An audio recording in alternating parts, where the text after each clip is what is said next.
My name is Marissa Kane, and I'm 32 years old. At 2 in the morning, my sister did something I never thought she'd dare. She slipped into my bedroom while I was dead asleep and quietly took my credit card.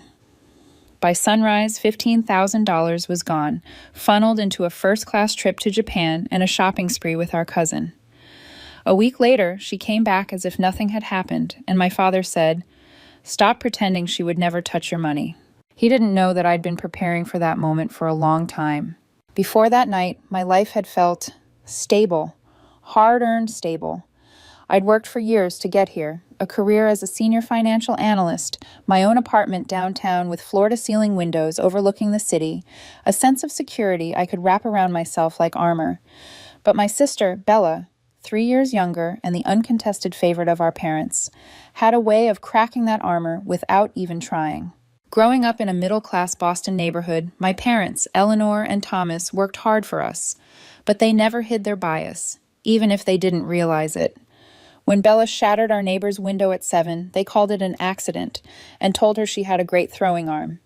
When she failed math in 5th grade, the teacher was blamed for not nurturing her creativity. Me? I was the responsible one. My grades had to be spotless, my room perfect. Mistakes were met not with empathy, but with disappointment. That was the rhythm of our household. Bella charmed her way out of trouble, and I learned to stand on my own 2 feet. By 16, I had a part-time job at a bookstore, saving every dollar for college. My parents would help, they said, but I'd need to contribute. Bella, meanwhile, drifted between hobbies and friend groups, changing interests like outfits. In college, I learned the art of exhaustion, juggling work, scholarship, gigs, and internships, while keeping a GPA just shy of perfection. After graduation, I crawled through the job market, enduring rejection after rejection before landing a junior analyst role at Morton Financial. I worked 12-hour days, took on projects no one else wanted, and climbed the ladder until I became a senior analyst. That promotion bought me my apartment, my sanctuary, and a financial security I protected fiercely. Part of that security was a premium black Excelsior card with a $15,000 limit. I rarely used it, but it was a symbol of everything I'd built. Bella knew about that card. She'd joked about it before, teasing me for being one of those people who could buy anything. As if I hadn't scraped and bled for years to get here. Bella's own path was different. 3 incomplete college programs, a string of short-lived jobs, a breakup with a boyfriend who discovered she was lying about their finances. Our parents always caught her when she fell, covering her rent, replacing her repossessed car, even co-signing leases she'd inevitably default on. They called it support. I called it enabling. 6 months before the theft, Bella lost her latest job for chronic tardiness. A few weeks later, she asked me for $2,000 to buy business clothes for interviews. I refused. She stormed out of our parents' house that night, calling me selfish, and my parents gave me the look, the one that meant, "Why can't you just give in?" What I didn't know then was that my no planted something in her mind, a plan. The day before it happened, I was buried in a major project, running on 4 hours of sleep a night. At 7:30 p.m., my phone rang. Bella's voice was smaller than usual, a kind of forced fragility. "Marissa, I hate to ask, but I need a place to stay tonight," she said. "Had a huge fight with Tiffany. Can't go back there." I hesitated. I had an important presentation at 9 a.m. and I needed sleep. But the thought of her sleeping in her car gnawed at me. "Fine," I said. She arrived 45 minutes later with a bag too big for one night. Her eyes were slightly red, though whether from tears or allergies I couldn't tell. We had a simple pasta dinner. She told me half-formed details about her fight with Tiffany, something about groceries and borrowed clothes, but her story didn't quite match her tone. As we cleaned up, she asked, "So, what time do you leave for work?" 7:30, I said, rinsing dishes. She nodded thoughtfully. "You've been sleeping okay? You look tired." I shrugged. "Insomnia. Been worse this week." She kept asking small, odd questions. How secure the building was, whether my bedroom door ever stuck, if I knew my neighbors well. Each one innocent enough alone, but together. Now I see it for what it was. That night, I set up the couch for her. In my bedroom, I placed my purse and wallet on my nightstand like always. My black Excelsior card was in its usual place. I swallowed my prescription sleep aid, set my alarm, and let exhaustion pull me under. I didn't hear her get up at 2 a.m. I didn't hear her walk down the hall. And I definitely didn't hear the quiet click of my bedroom door opening. When I look back on that night, the signs were there, sharp little details I ignored because I wanted to believe my sister just needed a couch and some kindness. Bella had been restless all evening. While we ate, she kept glancing at the artwork on my walls, the new coffee maker on my counter, the rug I'd saved 3 months for. It wasn't admiration, it was calculation, as if she were running numbers in her head. After dinner, I noticed her phone never left her hand. She typed with short, quick bursts, pausing only when I spoke directly to her. At the time, I assumed she was venting to a friend about her roommate drama. Later, I'd realized she was finalizing her plan. I was bone-tired, but Bella seemed oddly alert, prowling around the apartment under the pretense of stretching her legs. She even wandered into my office, pretending to admire my work setup, her eyes darting toward the filing cabinet where I kept my important documents. "Nice place," she said from the doorway, a faint smirk on her lips. "Must be nice knowing you've made it." The comment hung in the air. I forced a polite smile. "It's been a lot of work." She shrugged like effort was optional in life. Some people are just lucky, I guess. That was my cue to wrap up the night. I showed her the guest blankets, pointed out where the bathroom was, and reminded her to lock the door if she stepped out. She nodded along, but I caught her gaze flicker toward my bedroom before she turned away. In my room, I went through my bedtime ritual. Purse on the nightstand, wallet in the same zipped compartment, phone plugged in next to the lamp. My body was so heavy from exhaustion and the prescription sleep aid that I barely noticed the wind rattling the window. I closed my eyes and sank into the kind of deep, dreamless sleep that never comes without chemical help. That's when Bella made her move. Around 2 a.m., she eased off the couch, moving barefoot across the living room carpet. The glow from her phone screen lit her face in fragments. Sharp cheekbones, wide eyes, the tight line of her mouth. She paused outside my door, head tilted slightly, listening. The sound of my breathing, slow and heavy, told her I was far away in a medicated fog. She opened the door just wide enough to slip inside. She didn't touch my purse right away. Instead, she stood by my bed for almost a full minute, her gaze fixed on me. Not in affection, not in hesitation, just making sure I was gone to the world. Then, with deliberate precision, she lifted the purse, unzipped the wallet, and slid out the black Excelsior card. In the bathroom, under the muted light, she took photos of both sides. She also removed my driver's license, memorizing my billing address before slipping it back into place. She wasn't done. Back in my room, she picked up my phone, held it over my sleeping face, and unlocked it with facial recognition. She navigated to my banking app, turned off purchase notifications, and set up message forwarding to her own number. Every move was clean, practiced, and eerily quiet. At one point, I stirred, a shift of my arm, a sigh, and she froze. Her shoulders stiffened, fingers curling around the phone. But when I settled again, she exhaled and resumed as if nothing had happened. Within minutes, she was back in the living room, laptop open. The first-class tickets to Tokyo went through first. $6,000. Then the Park Hyatt Tokyo reservation for 7 nights, $3,500. Designer pre-orders, another $5,500. She didn't just spend my money. She timed it so every major transaction would process while I was unconscious, with a departure scheduled before I'd even pour my first cup of coffee. Before leaving, she scribbled a note on my kitchen notepad. Emergency at Tiffany's. Had to run. Thanks for letting me crash. Love you, B.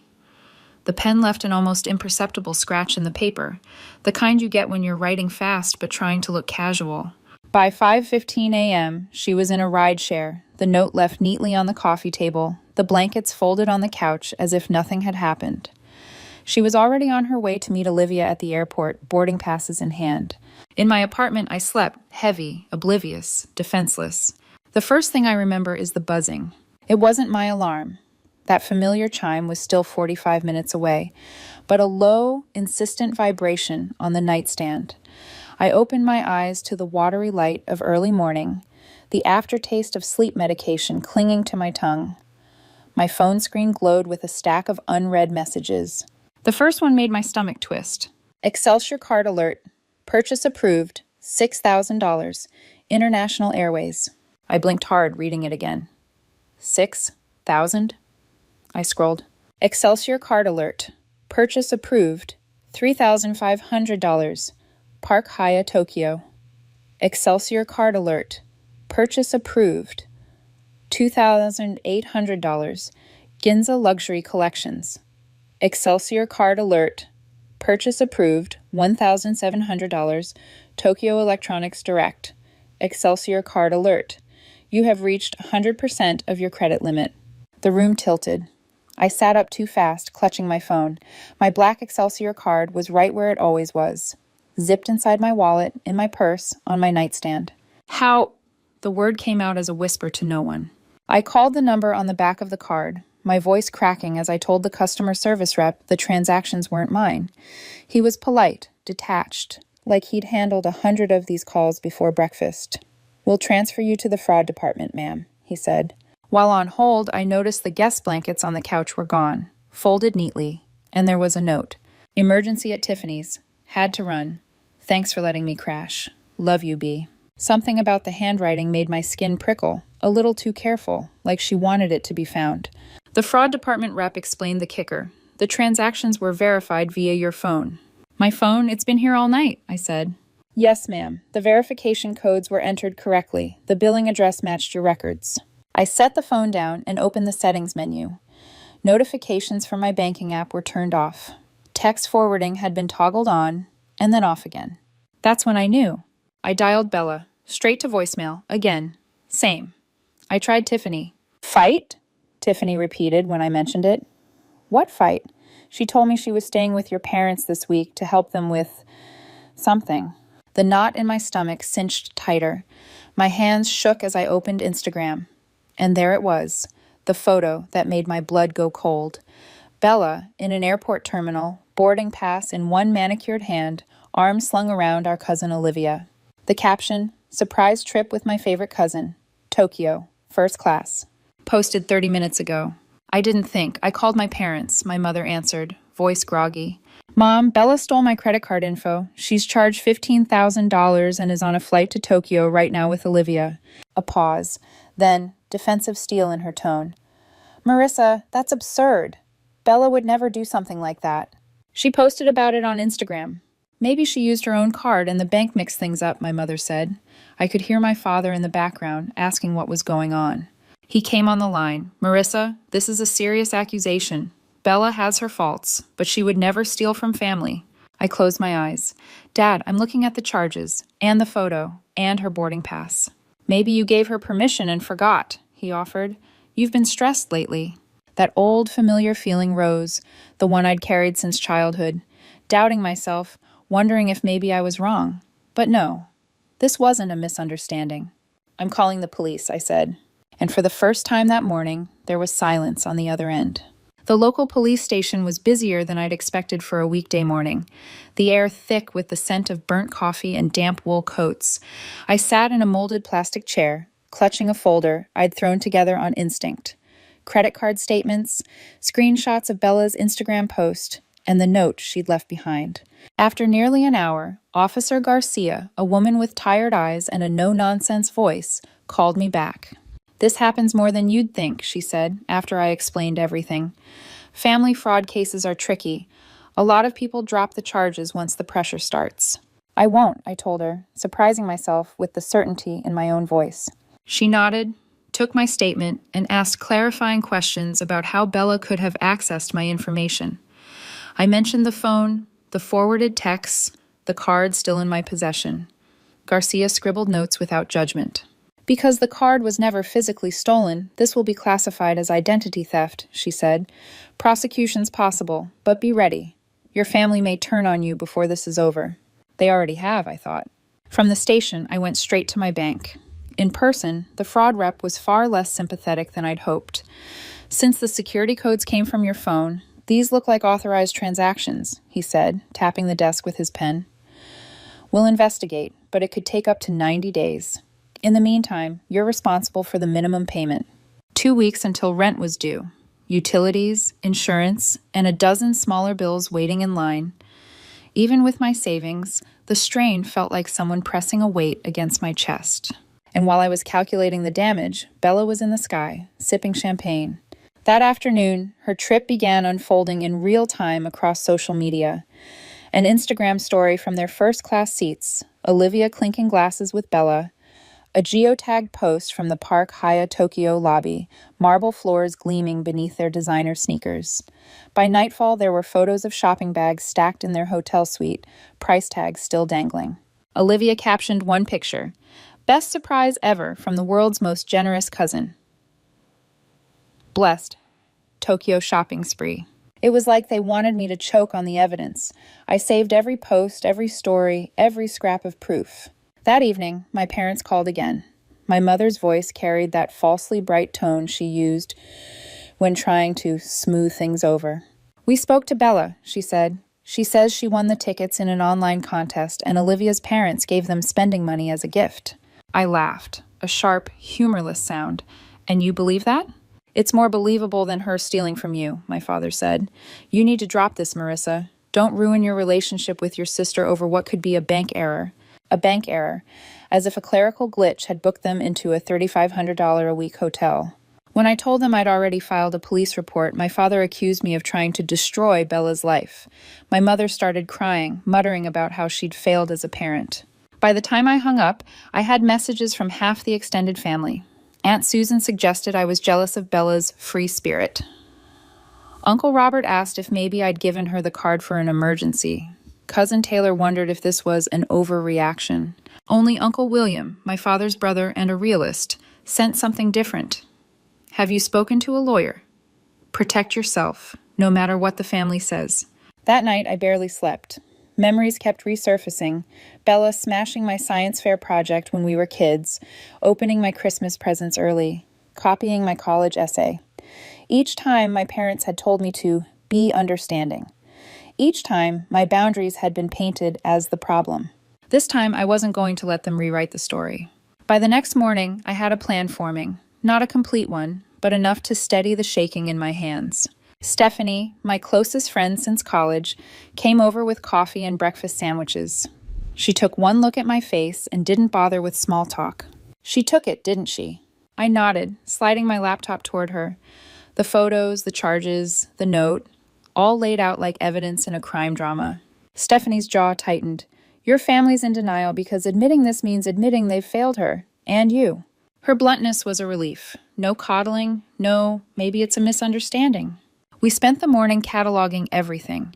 The timestamps on the purchases, the matching Instagram posts, the IP address from my apartment on my online banking records. The list was damning. Still, I knew my parents would cling to any scrap of doubt.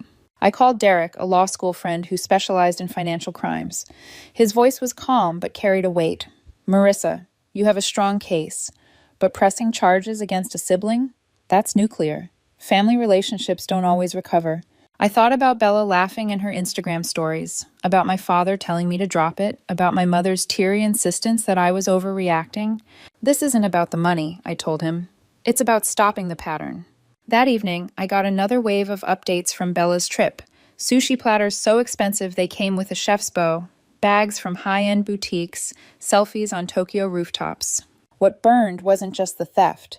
It was her utter lack of shame, her confidence that there would be no consequences because there never had been. By Saturday, I knew they were due back the next day. My parents, of course, had arranged a welcome home dinner. I wasn't invited, a fact I discovered through a group text I was conveniently left out of, but which a cousin forwarded to me. It wasn't just a snub, it was control. If I wasn't in the room, they could manage the story. I decided to change that. I pulled my evidence into a neat professional folder, credit card statements, screenshots, receipts, and one last piece I hadn't mentioned to anyone yet, a surprise. If they were going to force me into the role of the villain, I might as well arrive with the full script. Sunday evening came with that sharp November chill that seeps into your bones before you even step outside. I dressed like I was heading to a boardroom. Black dress, low heels, minimal jewelry. This wasn't a family dinner. This was a deposition. The drive to my parents' house felt longer than it had in years. Every mile was a countdown. By the time I pulled into their driveway, the knot in my stomach was so tight I thought I might be sick. There were already half a dozen cars parked outside.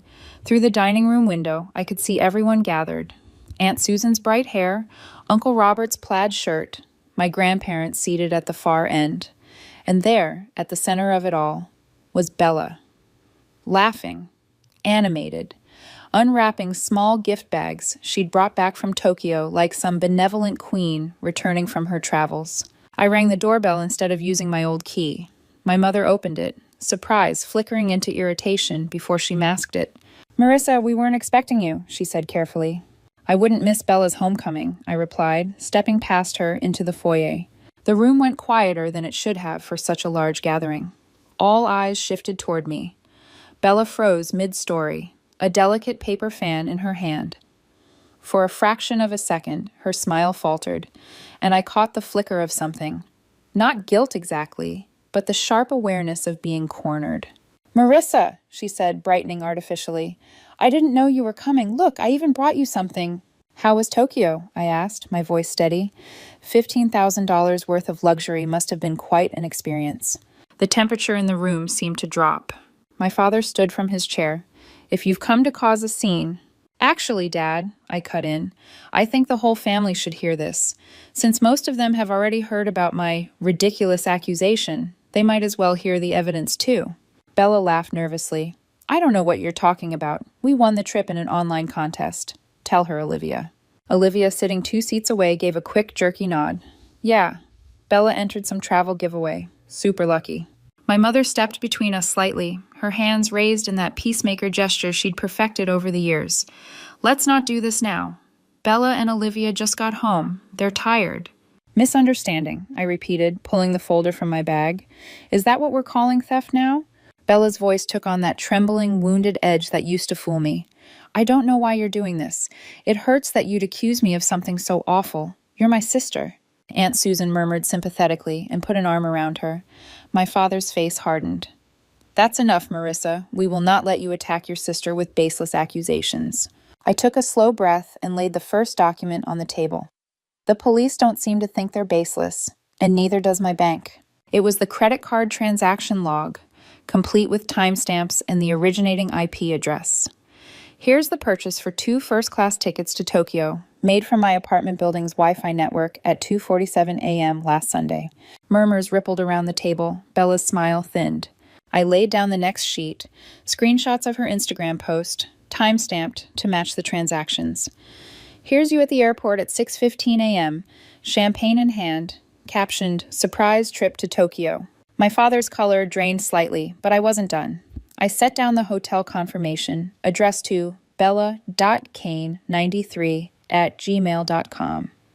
Mail to bella.kane93@gmail.com. Then, receipts from Ginza boutiques, each with her looping signature. The air was so tight with silence that the sound of the paper sliding across the table felt like a shout.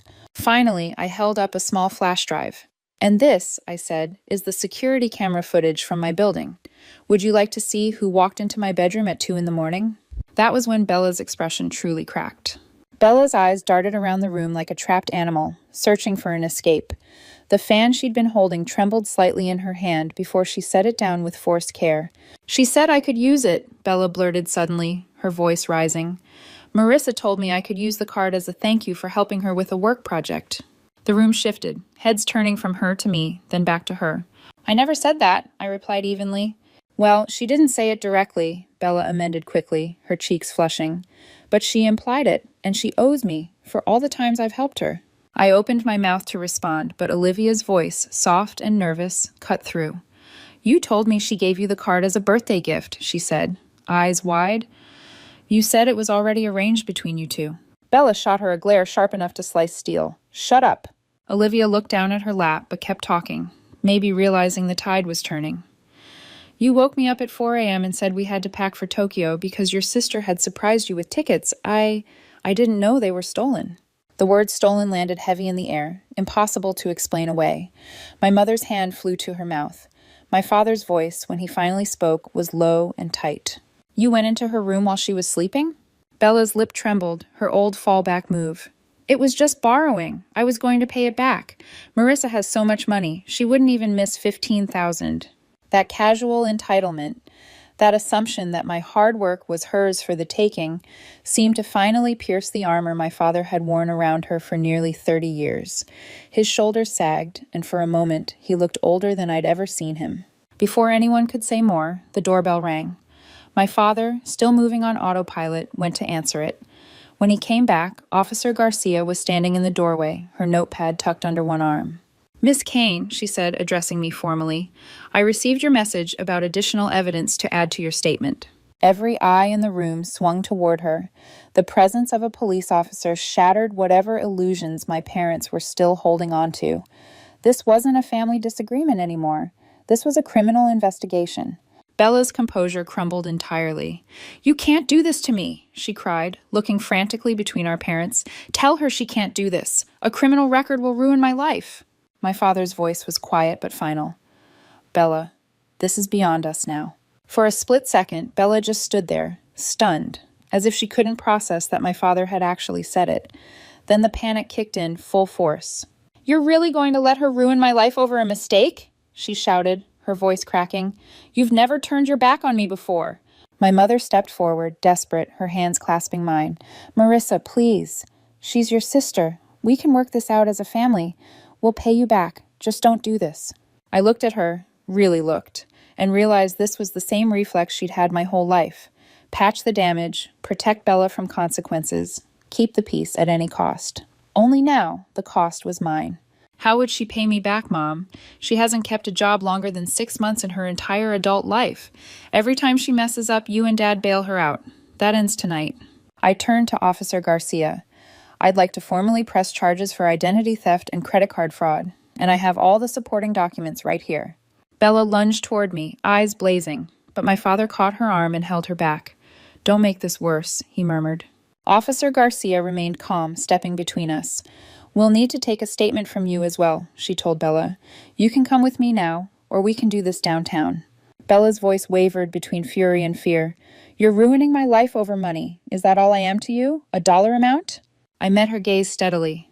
"No, Bella, this isn't about money. This is about consequences. You've never had them, and it's damaged you. Maybe this will finally change that." The room was silent except for the faint scratch of Officer Garcia's pen on her pad. Around the table, relatives shifted in their seats. The same people who'd called me jealous or overreactive just days ago now avoided my eyes entirely. As Officer Garcia led Bella toward the door, my mother sank into a chair, tears slipping silently down her cheeks. My father stood rigid, staring at the evidence still spread across the dining table. The welcome home dinner had turned into a crime scene. The next weeks blurred into a mess of phone calls, paperwork, and pressure from every angle. My parents called daily at first, each time with a new proposal. "We'll cover the $15,000 right now if you drop the charges," my father said one evening. His tone clipped like it was a business transaction. The next day it was my mother, voice trembling. "Marissa, think about her future. She won't survive with a felony on her record. You know she's not built for that." I knew what they meant. Bella wasn't built for reality. Friends of the family reached out too, some well-meaning, some less so. One of my mother's friends left me a voicemail telling me I needed to protect the family name by handling this privately. My cousin Taylor sent a text that simply read, "Guess we know who the cold one is in the family now." The only voice that didn't waver was Stephanie's. She reminded me, over late-night pizza and cups of tea, why I'd started down this path in the first place. "You're not doing this to her," she said. "You're doing it for yourself, and maybe for her too." The court date came quicker than I expected. Bella arrived in a plain black dress, hair pulled back in a way that looked more like damage control than humility. She avoided my eyes, scanning the room until she spotted our parents in the back row. Judge Morrison was a small woman with sharp eyes who seemed to size Bella up in one glance. The case was straightforward. The transaction logs, the matching IP address, the receipts, the video stills from my building's security camera. Bella's lawyer tried to argue misunderstanding, but the evidence stacked higher than the excuse. When the verdict came, it was almost anticlimactic. full restitution of the $15,000, 2 years of probation, and 200 hours of community service. The felony would remain on her record. Outside the courthouse, my father approached me, hands shoved deep in his coat pockets. "I think we failed you both," he said quietly, "in very different ways." It wasn't an apology, but it was the closest I'd ever get from him, and for the moment, it was enough. In the weeks after court, my parents didn't give up trying to soften the blow for Bella. They offered to cover her restitution in full if I'd just let it go. They tried to find loopholes in her probation requirements, called in favors from friends in the legal field, and even suggested we all go to family therapy. Though the way my father framed it, you'd think the real issue was my anger and not Bella's theft. I didn't budge. I'd drawn my line, and for the first time in my life, I kept it. I told them I wouldn't attend family gatherings where Bella's actions were minimized or excused. I wouldn't participate in conversations that turned me into the problem for demanding the truth be acknowledged. If they wanted me there, the pretending had to stop. At first, my mother accused me of being unforgiving. My father said I was punishing the whole family for one mistake. Extended relatives chimed in with the usual be the bigger person speeches. But over time, the resistance wore down. Even my parents seemed to realize that their version of protecting Bella had never actually protected her at all. They cut off the financial lifeline. No more rent checks, no more emergency bailouts. Bella had to find work, any work, and keep it. She cycled through her old patterns at first, blaming managers, complaining about unfair hours, but with no safety net, those complaints led nowhere. Reality had sharp edges, and for the first time, she had to feel them. Olivia was the surprise. Within weeks of the sentencing, she showed up at my apartment with 2 large shopping bags. Inside were the designer items she'd bought in Tokyo, all still in pristine condition. She also handed me a letter, handwritten and a little messy, where she admitted she'd believed Bella's lies at first, but should have asked more questions. "I'm sorry I was part of hurting you. I'm trying to be more careful about the people I trust," she'd written. Her apology was real, and I accepted it. We even met for coffee a few times after that.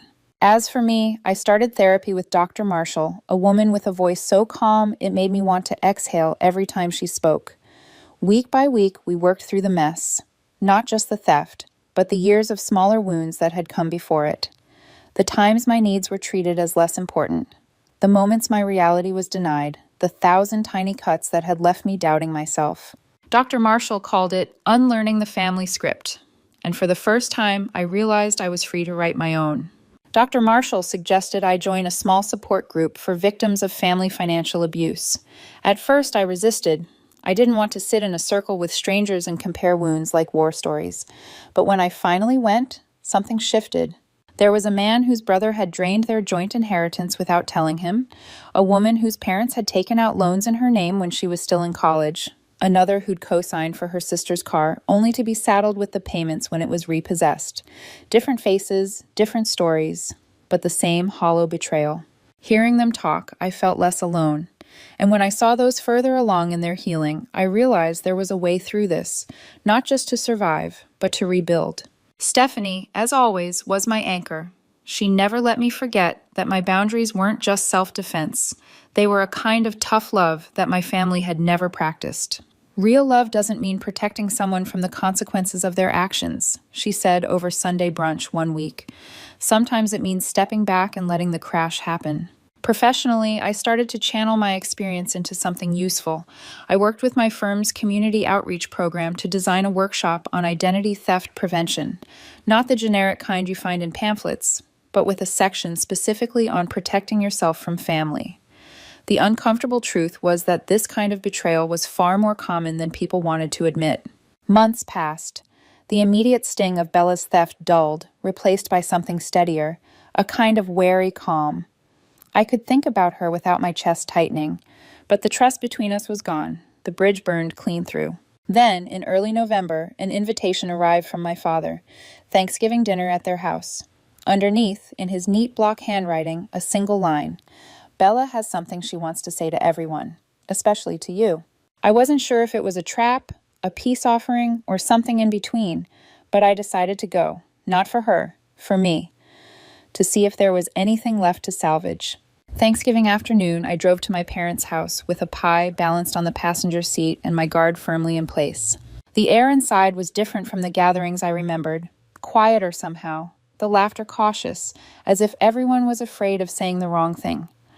I saw it in the way my mother smoothed the tablecloth 3 extra times, and how my father lingered near the kitchen doorway instead of taking his seat at the head of the table. Bella was already there, and at first I barely recognized her. Gone were the glossy waves of salon hair, the flashy nails, the designer dress. Her hair was pulled into a simple bun, and she wore a plain sweater that looked like it had seen more than one wash cycle. She looked smaller. Not physically, but in presence. Dinner was tense but civil. Polite talk about work, weather, and the Patriots game. Nobody mentioned Tokyo. Nobody mentioned the court. It was as if the entire family was balancing on the edge of a glass floor, afraid one wrong word would shatter it. After dessert, my father cleared his throat. Bella has something she wants to say. She stood, hands clasped in front of her. I could see her fingers trembling. Her eyes moved around the table before finally landing on me. "I want to apologize," she began, her voice quieter than I'd ever heard it, "to all of you, but especially to Marissa." She took a shaky breath. "What I did was inexcusable. I stole from you. I lied. And when you told the truth, I tried to make you feel crazy for saying it." There was no gloss in her tone, no crocodile tears, none of the performative remorse she'd wielded so easily before. "I can't undo it," she said, "but I can try to be someone who would never do that again. I don't expect you to forgive me. I just needed you to know I'm sorry." For a long moment, I didn't say anything. Trust doesn't regrow in a single apology, but the fact that she'd stood there and said it in front of everyone, without excuse, without shifting blame, mattered. "Thank you for saying that," I said finally. My voice was steady, but my pulse was loud in my ears. It wasn't forgiveness, but it was a start. The rest of the evening moved slowly, as if the entire family were learning how to breathe in this new atmosphere. There were still moments of awkwardness. My mother hovering over Bella with offers of more pie, my father avoiding eye contact with me when the conversation drifted too close to the past. But beneath it all was something I'd never felt at a family gathering before. Honesty. It was brittle and tentative, like a bridge made of glass, but it was there, and that was new. Bella didn't try to monopolize the conversation or turn the night into a performance. She asked questions, listened, even admitted when she didn't have anything to add. I caught her watching me a few times, not with defiance, but as if she was trying to gauge if I believed her. I didn't, not entirely, not yet, but I also didn't feel the same sharp wall of anger I'd carried for months. That wall had thinned into something else, guarded curiosity. After everyone had left and I was gathering my coat, Bella approached me by the door. "I meant what I said," she murmured. "I'm trying." "I know," I said, though my tone was measured. "Trying is a start, but it's not the same as changing." She nodded without argument. That, more than anything, told me something might actually be different this time. On the drive home, I realized the theft had changed more than just my relationship with Bella. It had changed me. I no longer measured my worth by whether my family believed me. I didn't need their validation to trust my own reality. The $15,000 was gone and repaid, but what I'd gained, boundaries, clarity, a voice I didn't silence for comfort's sake, felt far more valuable. Winter settled in early that year, the kind of cold that makes the city feel quieter, as though even the air is holding its breath. In that stillness, I started to notice how different my life felt without the constant pull of family drama at my back. Therapy with Dr. Marshall became less about crisis management and more about building something new. We talked about the patterns I'd broken, how I no longer rushed to smooth over conflicts or pretended to agree just to keep the peace. She called it reclaiming your emotional real estate. I liked that. I kept going to the support group, too. I listened to others further along in their healing, and I began to share more of my own story. The more I spoke, the more I realized the theft had been just one moment in a much larger timeline, the culmination of years where my boundaries had been seen as obstacles instead of protections. Stephanie and I made a tradition of Sunday brunches, a new ritual to replace the family dinners I no longer felt obligated to attend. Over eggs and coffee, she reminded me how far I'd come. "You're not reacting anymore," she said one morning. "You're choosing. That's the difference." Work also took a turn I hadn't expected. My identity theft presentation, especially the section about financial abuse by family, drew more attention than anything I'd done in my career. People lingered after sessions to tell me their own stories, some eerily similar to mine. A few even said hearing it had convinced them to finally set boundaries they'd been afraid to enforce. Every so often, Bella texted me. Nothing deep, just a photo of her cat or a link to a show we both liked. I didn't always respond right away. I wasn't ready to give her the easy access she'd once had. But I didn't shut the door completely either. By the time the snow started to melt, I realized I no longer felt that constant tightness in my chest when I thought about my family. I didn't forgive everything, but I wasn't carrying it like a weight anymore. By spring, life had a new rhythm. My boundaries weren't just lines in the sand anymore. They were reinforced, like steel beams holding up the structure of my life, and for once, I wasn't apologizing for them. When my father invited me to a small family barbecue in April, I almost declined. But something in his voice, softer, less certain, made me say yes. When I arrived, the gathering was smaller than usual, just my parents, Bella, and a couple of cousins. There was no grand performance, no pretense that everything was fine. Bella was at the grill with my dad, hair tied back, wearing jeans and a faded t-shirt. She looked ordinary, in a way I'd never seen before. When she saw me, there was no flinch, no overly bright smile, just a nod. Later, as we stood by the fence away from the others, she spoke quietly. "I'm not going to ask you to forget it," she said.